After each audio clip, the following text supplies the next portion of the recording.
Namaskara Bengaluru. You are watching Make My Properties weekly news. Around Bengaluru, 6.5 lakh unauthorized properties to get E-Khata through E-Swathu. Under the state government E-Swathu project, around 6.5 lakh unauthorized properties in the 3 districts surrounding Bengaluru will soon receive E-Khata. The Rural Development Department has set a target to issue this E-Khata within 15 days. This initiative will not only benefit property owners but also help increase revenue to Gram Panchayats. After the successful implementation of the E-Khata campaign in Bengaluru, the state government is now extending the process to rural properties across Karnataka. Property tax GBA directs to achieve collection targets 10.5 tons of waste cleared.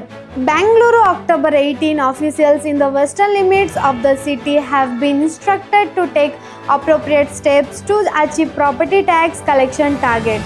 Property tax remains a major source of revenue and Greater Bengaluru Authority Chief Commissioner Maheshwara Rao has directed offers to meet the set collection goals. Electronic City Whitefield among areas like to come under GBA limits. Key update from DK Shivkumar.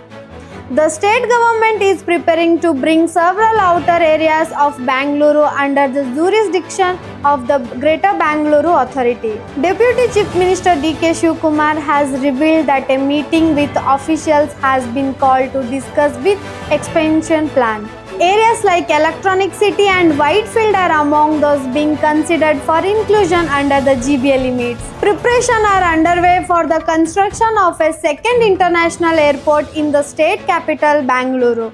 The state government has already identified 3 potential locations, and officials from the Airport Authority of India have conducted inspections at this site. The 3 shortlisted areas are Kaggalipura on Kanakpura Road, the region between Bidadi and Harohalli.